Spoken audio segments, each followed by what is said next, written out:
So I'm going to discuss more theoretical, hypothetical things.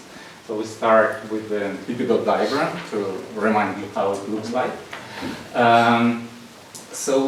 We have several types of isolated neutron stars on the diagram, which are more or less well separated from each other. However, there can be evolutionary links between them. And then we have to plot evolutionary tracks because we are interested how it's going on. The standard evolution is this line, that's evolution with a constant field. But we know that there can be other options. For example, we can have magnetic field decay, which definitely might work for magnetars. Maybe there is small contribution from magnetic field decay also in the case of other neutron stars. Then we can have submerged magnetic fields due to fallback, and then fields slowly diffuse out. So the external field re-emerges, and we can have this type, which potentially links central compact objects with pulsars, or maybe even with magnetars. Or also we can jump, for example, with a very rapid spin down at the early stages of evolution. And this is particularly interesting in relation to recently and not so recently discovered long period neutron stars, or sources which are suspected to be neutron stars. So there are several examples. Here I didn't separately note also there is this pulsar with 76-second spin period, which is definitely a normal pulsar, but I also discuss it later. And then there are two recently discovered radio transients with spin periods about 1000 seconds. That's one, that's another. So there are just upper limits on the period derivative, but also it's necessary to mention two other sources. One is shown here, that's one of the central compact object with a spin period about 7 hours. So it is in the supernova remnant. We are sure that this is a young isolated neutron star. Also, it shows some type of magnetar activity. There are bursts detected, not very intense, but still magnetar-like. And also there is a relatively old source, that's a galactic center radio transient, which showed just few bursts during the whole history of observation, and several of these bursts seem to have periodic nature with a period about 77 minutes. There are several models especially developed to explain these sources under the assumption that they are neutron stars. As Professor Kramer said in the introductory talk yesterday, also we're not sure that they are actually neutron stars, but today I'll focus on the idea that they can be young neutron stars. So the most promising, in my opinion, approach is that they are young neutron stars which rapidly spun down due to interaction with a fallback disk. This model was also proposed to explain this source. Also, there is a possibility that neutron stars can rapidly spin down if they have large magnetic fields due to winds. And finally, there is, in my opinion, more speculative model that accumulation of different rapid changes in the spin frequency can result in relatively rapid spin down. Okay, but we are interested mainly in these sources. What we want to understand at first, if they can be normal radio pulsars, or more or less normal radio pulsars. For a neutron star to be a radio pulsar, it's necessary to have the magnetosphere free of external plasma. So external matter, in this case interstellar matter, should not penetrate inside the light cylinder. Then we have compared several critical radii. There is a gravitational capture radius, the light cylinder radius, co-rotation radius, which would be important later for the definition of the propeller and the accretor stages. Schwarzman radius, that's the radius at which the relativistic wind of particles from the neutron star is stopped by the interstellar medium. And there are equations for them, and then there is the magnetospheric radius. In the simplest case, this is just the Alban radius. So let us look at these long period radio transients. We want them to be ejectors. So we want the Schwarzman radius to be larger than the light cylinder radius and the Bonn radius. In this case, we can apply more or less usual radio pulsar models for the emission. So we can have two options, either for the critical condition, either the Schwarzman radius is equal to the Bonn radius or it's equal to the light cylinder radius. We can write it in the form of some critical velocities for the given density of the external medium, and of course the magnetic moment and spin frequency. And so we have lines like this. If we think about the 76 second radio pulsar, then we see that, what we have here, the spatial velocity on the horizontal axis, the number density of interstellar medium on the vertical, and these lines correspond to the expectations for these two neutron stars. So for this 76 second pulsar, it's very easy to be below one of these lines. So each line corresponds to a given value of the magnetic field. I can remind you quickly that the field here is estimated to be like 3 times 10 to 14, quite large.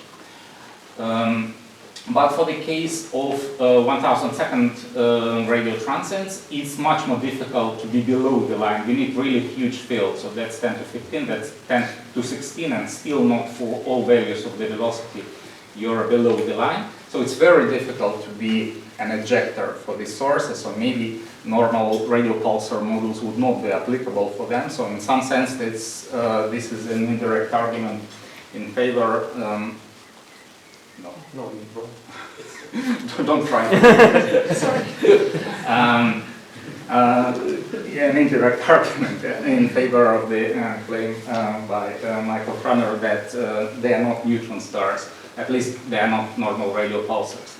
If we think about a rapid spin down due to an episode of accretion, then the condition is even more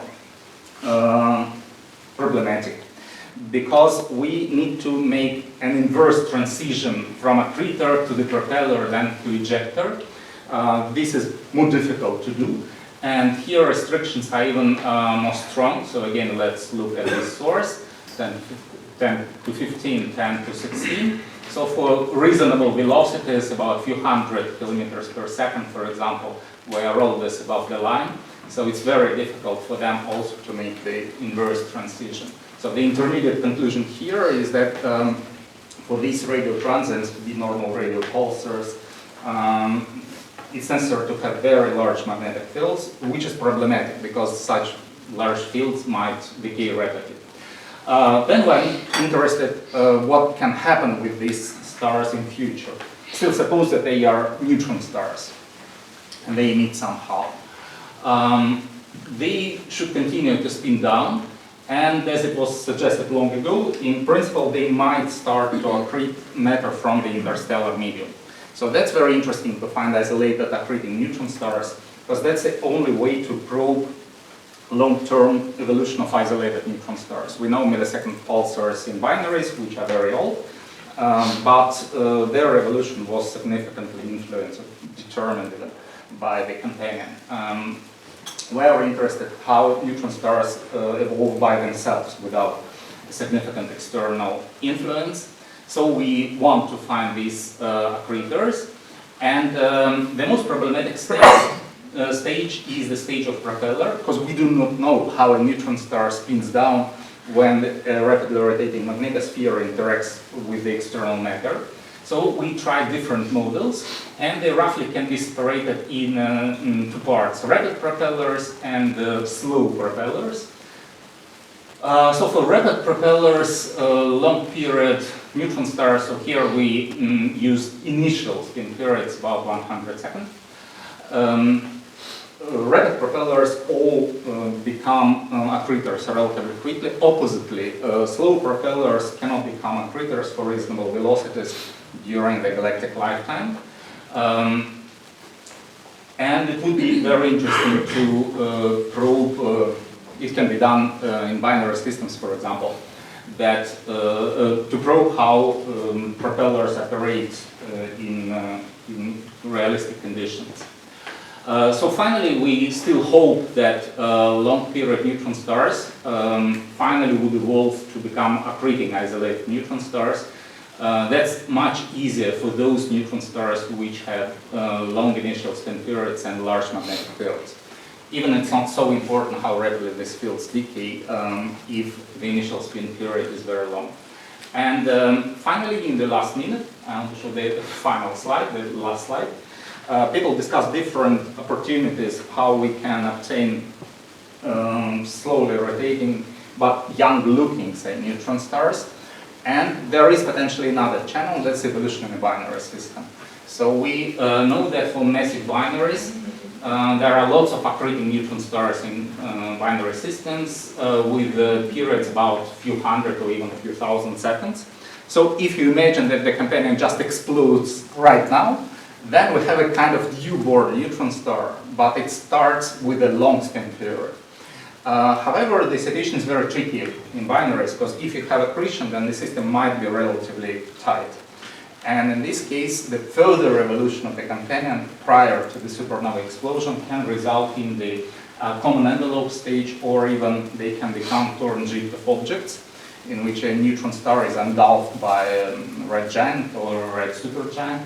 Unfortunately, the outcome of these stages of evolution is not well understood, so it's very difficult to predict what would be the final period of a neutron star after the Thorne-Jeff stage, for example.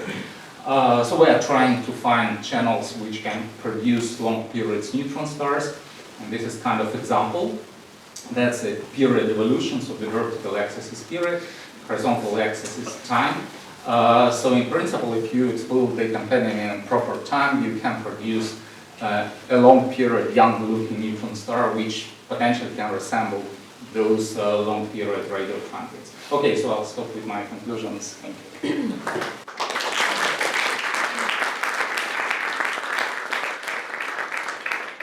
Thanks a lot for the very inspiring talk. So, are there any questions that we can have?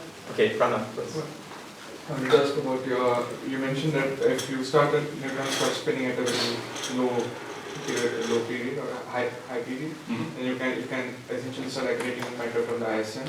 And I wanted to ask if this is like accretion powered, and how long does it take to get a stable periodicity, and how these conditions can change if your source is in a high, for example, a high star forming region.